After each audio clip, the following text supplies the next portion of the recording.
अब देखिए ऑर्बिट जो हम बोल रहे हैं उसी के अंदर एक टर्म आता है ऑर्बिटल। ऑर्बिट के अंदर एक टर्म आता है ऑर्बिटल। ऑर्बिटल को हम सबसेल भी कहते हैं, सबसेल।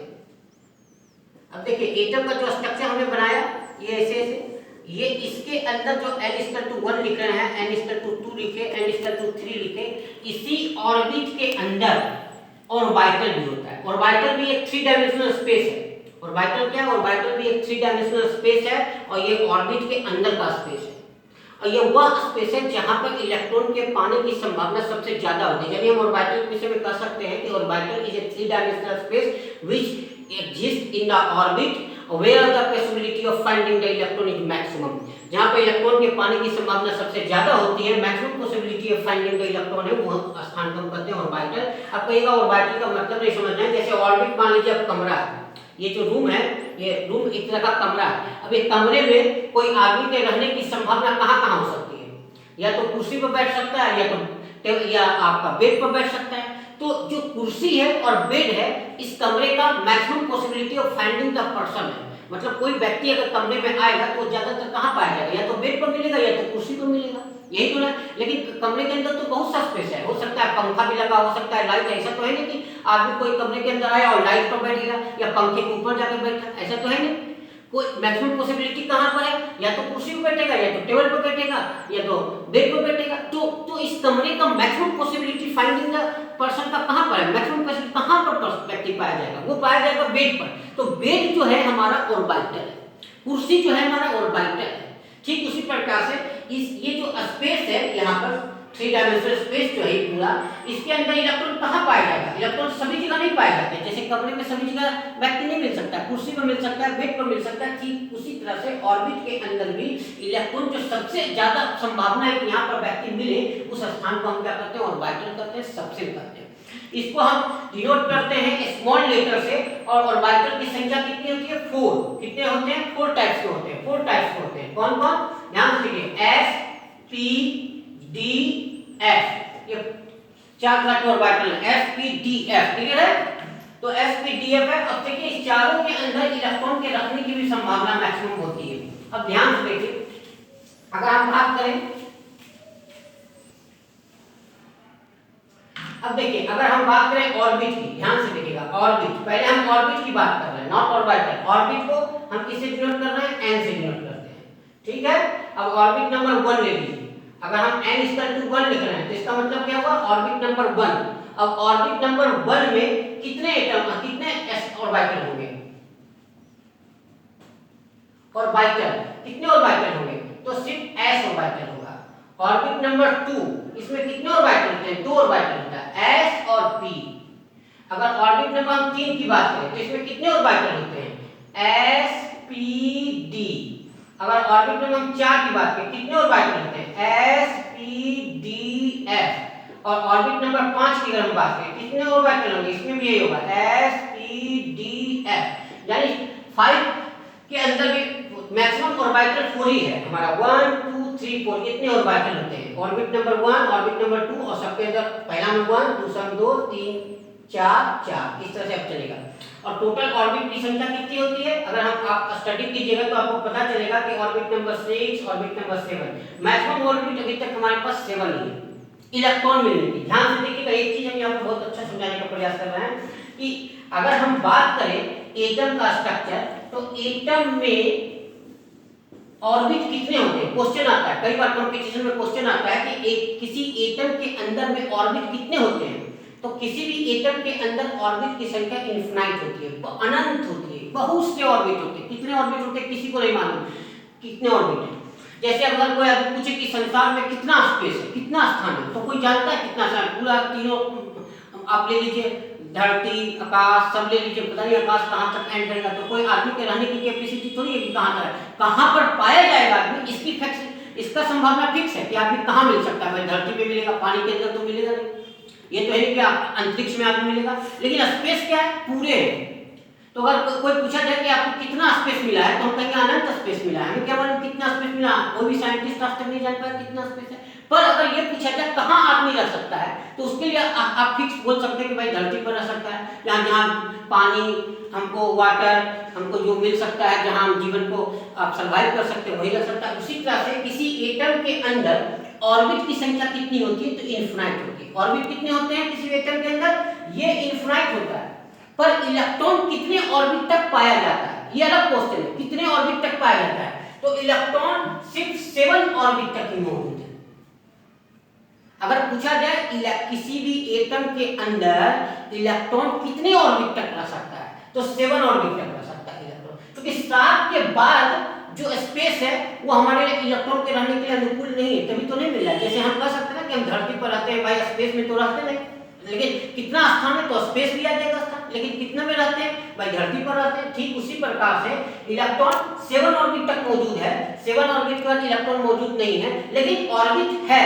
तो आप याद रखिएगा, कोई आदमी अगर क्वेश्चन पूछे हाइड्रोजन में कितना ऑर्बिट है, तो इनफिनाइट, सोडियम में कितना ऑर्बिट है, इनफिनाइट, कैल्शियम में कितना ऑर्बिट है, इनफिनाइट, लेकिन कितने ऑर्बिट तक इलेक्ट्रॉन मौजूद है, तो हम बोलेंगे 7 ऑर्बिट। तो इसी तरह से 7 ऑर्बिट में भी यही चीज आ जाएगा, sp_df, 6 में भी यही आएगा, 7 में भी यही आ जाएगा sp_df। ठीक है, क्लियर है? कोई दिक्कत हो तो आप क्वेश्चन कर सकते हैं बाद में, अभी आप देख लीजिए, पहले इसको हम क्लियर कर ले फिर आपको बता दें। अब ध्यान से देखिए, ऑर्बिट की संख्या पता चल गई। अब हम बात कर रहे हैं ऑर्बिटल की।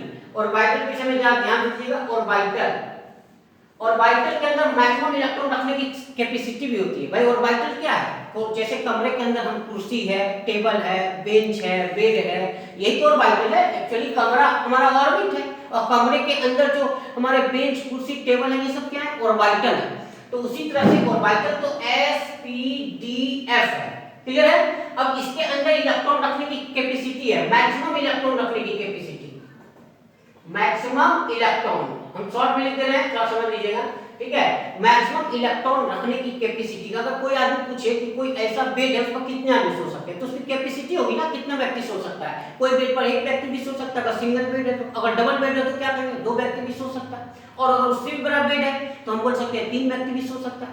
तो उसी तरह से ऑर्बिटल, समझ रहे ना, ऑर्बिटल क्या है, किसी कमरे के अंदर रखा हुआ बेंच, कुर्सी के जैसा है, और हर ऑर्बिटल के अंदर मैक्सिमम इलेक्ट्रॉन रखने की कैपेसिटी है। जैसे किसी बेड पर हो सकता है एक ही व्यक्ति मैक्सिमम सो सकता है, किसी बेड पर 2 व्यक्ति मैक्सिमम सो सकते हैं। अब जिस पर 2 व्यक्ति मैक्सिमम सो सकते हैं तो उस पर हो सकता है एक व्यक्ति भी सोए, लेकिन मैक्सिमम व्यक्ति के सोने की संभावना तो फिक्स होगी ना, 2 है कि 1 है कि 3 है। ठीक उसी प्रकार से sp_df के अंदर ध्यान देखिएगा, s के अंदर मैक्सिमम इलेक्ट्रॉन कितना रह सकता है, 2 इलेक्ट्रॉन मैक्सिमम रह सकते हैं। ना रहने का तो 0 भी हो सकता है, लेकिन मैक्सिमम इलेक्ट्रॉन कितना जाएगा, 2। p के अंदर मैक्सिमम इलेक्ट्रॉन कितना जाता है, 6। d के अंदर मैक्सिमम इलेक्ट्रॉन कितना जाता है, 10। और f के अंदर मैक्सिमम इलेक्ट्रॉन कितना जाता है, 14। यानी मैक्सिमम इलेक्ट्रॉन हो सकता है f में 0 इलेक्ट्रॉन, लेकिन मैक्सिमम कितना रख सकते हैं, 14। अगर कोई आदमी कहे 15 इलेक्ट्रॉन हम रखे तो इसके अंदर, f के अंदर, तो संभव नहीं है। जैसे मान लीजिए कोई टेबल है, या मान लीजिए कोई कुर्सी है, कुर्सी पर मान लीजिए कैपेसिटी है कि वो सोफा है मान लीजिए, तो उसमें मान लीजिए एक सोफा आता है, उसमें कितने व्यक्ति बैठते हैं, 3 व्यक्ति बैठते हैं, 3 बैठ गए। अब हम बोल सकते हैं कि कितना व्यक्ति इसमें मैक्सिमम बैठ सकता है, तो आप यही तो कहोगे कि 3 व्यक्ति आराम से बैठ जाओगे। अब कोई आदमी कहे भैया हम तो 4 आदमी बैठाएंगे उसको, तो 4 आदमी कैसे बैठाओगे, गोदी में बैठा लोगे क्या है, 4 आदमी तो बैठ नहीं सकता, तो फिर वो तो पूरा सिस्टम खराब हो जाएगा। अगर 4 आदमी बैठेगा मान लो सोफा ही टूट गया, ऐसा तो बैठ नहीं सकता। तो मैक्सिमम 0 भी हो सकता है, मैक्सिमम फिक्स है कि 3 बैठ सकते हैं, और मिनिमम 0। तो उसी तरह से s के अंदर मैक्सिमम 2 इलेक्ट्रॉन रह सकता है, p के अंदर मैक्सिमम 6 इलेक्ट्रॉन रह सकता है, d के अंदर मैक्सिमम 10 इलेक्ट्रॉन रह सकता है, f के अंदर मैक्सिमम 14 इलेक्ट्रॉन रह सकता है, इससे ज्यादा इलेक्ट्रॉन नहीं रह सकता है। ये क्लियर होगा, और भी समझ में आ गया, ऑर्बिटल समझ में आ गया। हम थोड़ा सा इलेक्ट्रॉनिक कॉन्फ़िगरेशन की तरफ चलते हैं। अब देखिए इलेक्ट्रॉनिक कॉन्फ़िगरेशन लिखने का हम टेक्निक बता रहे हैं, इलेक्ट्रॉनिक कॉन्फ़िगरेशन कैसे लिखा जाता है, ठीक है? इलेक्ट्रॉनिक कॉन्फ़िगरेशन को ध्यान दीजिएगा। इलेक्ट्रॉनिक कॉन्फ़िगरेशन, देखिए कॉन्फ़िगरेशन का मतलब क्या होता है, कॉन्फ़िगरेशन का मतलब होता है सजावट। जैसे इलेक्ट्रॉन को कैसे सजाना है एटम के अंदर, उसका जो हम तरीका रखते हैं उसी को कहते हैं इलेक्ट्रॉनिक कॉन्फ़िगरेशन। जैसे किसी कमरे में मान लीजिए टेबल है, कुर्सी है, बेंच है, सोफा है, फ्रिज है, टीवी है, तो कई चीजें हैं, उसको कैसे अरेंज करते हैं उसी को हम कहते हैं कमरे का कॉन्फ़िगरेशन। ठीक उसी प्रकार से एटम के अंदर इलेक्ट्रॉन को किस तरह से सजाया गया है उसको हम कहते हैं इलेक्ट्रॉनिक कॉन्फ़िगरेशन। और इलेक्ट्रॉनिक कॉन्फ़िगरेशन मुख्य रूप से जो हम सबसे हाईलाइटेड प्रिंसिपल है लिखने का वो है आउबॉक प्रिंसिपल। कौन सा प्रिंसिपल से हम लोग लेते हैं, आउबॉक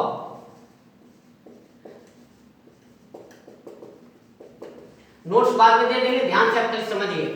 इलेक्ट्रॉनिक कॉन्फ़िगरेशन जो हम एटम के अंदर दिखाते हैं वो ऑफ प्रिंसिपल के द्वारा दिखाते हैं। ऑफ प्रिंसिपल क्या है? बहुत सिंपल प्रोसेस है, ध्यान से देखिए आपको क्लियर हो जाएगा। 1s 2s 2p 3s 3p 3d 4s 4p 4d 4f 5s 5p 5d 5f 6s 6p 6d 6f 7s 7p 7d 7f।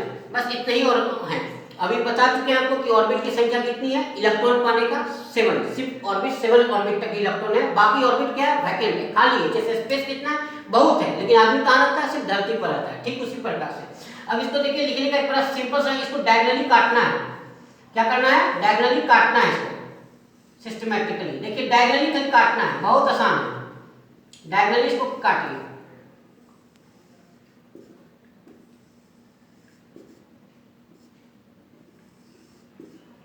अब ये कहिएगा ये किस आधार पर बनाया गया है? ये अकॉर्डिंग टू एनर्जी लेवल के आधार पर बनाया गया है। सबसे पहले इलेक्ट्रॉन किस में जाएगा? लोएस्ट एनर्जी में। उसके बाद एनर्जी बढ़ेगा तो इलेक्ट्रॉन किस में जाएगा? दूसरे ऑर्बिट में। उसके बाद एनर्जी बढ़ेगा तो किस में जाएगा? अगले ऑर्बिट में। तो यहाँ पर ऑर्बिट और ऑर्बिटल देख रहे हैं ना, एसपीटीएफ क्या? ऑर्बिटल है, और 1 2 3 क्या? ऑर्बिट है। तो हर ऑर्बिट के अंदर हर ऑर्बिटल है। जैसे हर कमरे में कुर्सी टेबल है, मान लीजिए हमारे घर में 3 कमरे हैं, तो तीनों कमरे में कुर्सी होगा, टेबल होगा, बेड होगा, सब कुछ होगा। तो उसी तरह से अब सबको आपस में मिक्स किया गया है कि ऑर्बिट नंबर 1 के साथ एस लगाया जाए या ऑर्बिट नंबर 3 के साथ डी लगाया जाए, डी ऑर्बिटल को अटैच किया जाए। तो कैसे कैसे एनर्जी लेवल है? तो देखिए सबसे कम एनर्जी होती है किसमें? 1s में। इससे ज्यादा एनर्जी किसमें होती है? 2s में। इससे ज्यादा एनर्जी किसमें होती है? 2s के। यहाँ से देखिए बहुत आसान से 1s आ गया, क्लियर है। फिर कौन सा आएगा? हमेशा यहाँ से चलना है। देखिए 1s ऐसे यहाँ तक नीचे आ गया। फिर यहाँ के बाद सेकेंड लाइन में जाएंगे तो यहाँ से नहीं चलेंगे, यहाँ से चलना है। देखिए चलने के लिए तो यहाँ से बनाया ना, 2s आ गया ना, 2s चल के आया, फिर यहाँ खत्म हो गया। फिर कौन सा आएगा? 2p। 2p के बाद कौन सा आएगा? 3s। 3s के बाद कौन सा आएगा? 3s का यहाँ खत्म हो गया। फिर यहाँ कहाँ से आएगा? यहाँ से देखिए 3p। 3p के बाद यहाँ आएंगे कहाँ? 4s। 4s के बाद कहाँ से आएंगे? यहाँ से देखिए 4s खत्म होने के बाद 3d से आएंगे। 3d के बाद कहाँ से आएंगे? 4p से आएंगे।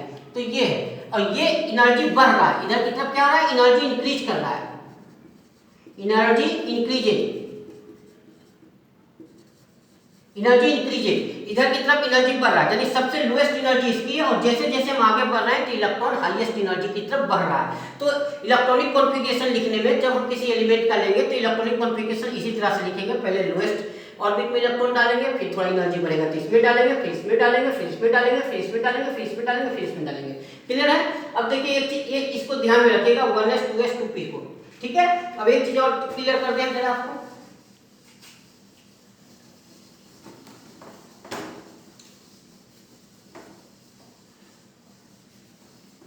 एक चीज और देखिएगा जरा सा जल्दी सा। अब देखिए हम बात कर रहे हैं कि एटॉमिक नंबर, एटॉमिक नंबर, उसके बाद नंबर ऑफ प्रोटॉन,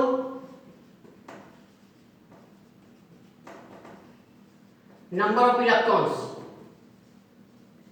शॉर्ट में लिख दिए। ठीक है, देखिए एटॉमिक नंबर को हम J से दिखाते हैं, नंबर ऑफ प्रोटॉन को P से दिखाते हैं, नंबर ऑफ इलेक्ट्रॉन को E से दिखाते हैं। यानी किसी एलिमेंट का जो एटॉमिक नंबर होता है वो नंबर ऑफ प्रोटॉन के बराबर होता है, नंबर ऑफ प्रोटॉन बराबर होता है नंबर ऑफ इलेक्ट्रॉन के। ठीक है, क्लियर है? तो जितना एटॉमिक नंबर होगा उतना ही उस एटम के अंदर में इलेक्ट्रॉन होगा, और उसी इलेक्ट्रॉन को हम अरेंज करेंगे एनर्जी लेवल के हिसाब से। एनर्जी लेवल में देख लेना, पहले 1s में जाएगा, फिर 2s में जाएगा, फिर 2p में, फिर 3s में, 3p में, फिर 4s में, फिर 3d में। इस तरह से इलेक्ट्रॉन बढ़ता जाएगा। तो अगर हम यहाँ पर देखिए एटॉमिक नंबर डाल दें, यानी Z, एटॉमिक नंबर मतलब Z डाल दिए एलिमेंट का। ठीक है, यहाँ पर क्या डाल देते हैं? Name of the element, name डाल दिए एलिमेंट का। ठीक है, एलिमेंट नाम का डाल दिए। फिर क्या डाल दिए? उसके अंदर इलेक्ट्रॉन, कितने इलेक्ट्रॉन है? इलेक्ट्रॉन तो इसी के बराबर हो जाएगा, नेम है यहाँ पर। उसके बाद जाएंगे इलेक्ट्रॉनिक कॉन्फ़िगरेशन। ध्यान से देखिएगा, इलेक्ट्रॉनिक कॉन्फ़िगरेशन सिखाने का प्रयास कर रहे हैं। ठीक है, बहुत सिंपल है, chemistry is the very simplest subject. देखिए ध्यान से। अब देखिए अगर हम मान लीजिए हाइड्रोजन ले लिए एलिमेंट, इसका एटॉमिक नंबर क्या है?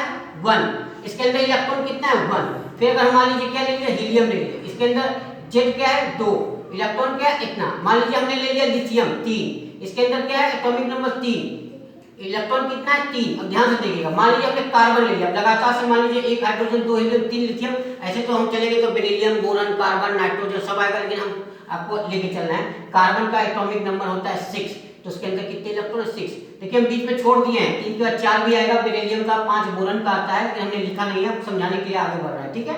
मान लीजिए हम सोडियम ले लिए, इसका एटॉमिक नंबर है 11, इसमें कितने इलेक्ट्रॉन आएंगे 11। मान लीजिए हमने कैल्शियम ले लिया, कैल्शियम में कितने आएंगे 20, यहाँ पे इलेक्ट्रॉन कितना आएगा 20। अब देखिए इलेक्ट्रॉनिक कॉन्फ़िगरेशन के लिए हमने भी बताया था ना 1s2s वाला, तो सबसे पहले क्या आएगा, एक इलेक्ट्रॉन को हमको इसका इलेक्ट्रॉनिक कॉन्फ़िगरेशन लिखना है, तो हम क्या लिखेंगे 1s1, ठीक। अब हम आया हीलियम, हीलियम का लिखना है 2 इलेक्ट्रॉन है, तो सबसे पहले तो 1s आएगा, लेकिन इसमें 2 इलेक्ट्रॉन रख सकते हैं मैक्सिमम, तो हम कितना यहाँ पर 2 इलेक्ट्रॉन रखना है हीलियम का, तो कहाँ रख देंगे 2s में। अब हम लेके चले लिथियम, इसमें 3 इलेक्ट्रॉन है, तो 1s, अब कितना लिखेंगे 2, हमको रखना है 3 इलेक्ट्रॉन, लेकिन हम s में तो 2 ही इलेक्ट्रॉन रख सकता है ना, उसके बाद इलेक्ट्रॉन तो रह नहीं सकता, तो अब हम कहाँ लेके चलेंगे, इससे बाद हाईएस्ट एनर्जी किसकी है 2s की, तो 2s में कितना रखेंगे 1। फिर हम कार्बन का लेके चल रहे हैं, तो क्या लिखेंगे 1s2 2s2 और 2p2, क्योंकि अब 2 हो गया 4 हो गया 6 रखना है 6 कर दिए। अब सोडियम का लेके चलेंगे तो क्या लिखेंगे 1s2 2s2 2s2 2p6, और हमको क्या रखना है 2p6 के बाद 3s1, क्योंकि हमको कितने इलेक्ट्रॉन रखना है 6, सॉरी 11 इलेक्ट्रॉन रखना है, तो 1s2 2s2 2p6 3s1। अब हमको कैल्शियम का रखना है, तो किससे लिखेंगे 1s2 2s2 2p6 3s2 3p6 4s2, यही तो लिखेंगे 1s2 2s2 2p6 3s2 3p6 और 4s1, यही लिखेंगे। तो ये इलेक्ट्रॉनिक कॉन्फ़िगरेशन लिखने का तरीका है। इलेक्ट्रॉनिक कॉन्फ़िगरेशन को से क्या क्या चीज पता चलता है, देखिए हम अगले क्लास में डिस्कस करेंगे। इलेक्ट्रॉनिक कॉन्फ़िगरेशन से ये पता चलेगा कि किसी एलिमेंट के अंदर कितनी वैलेंसी है, कितना उसके अंदर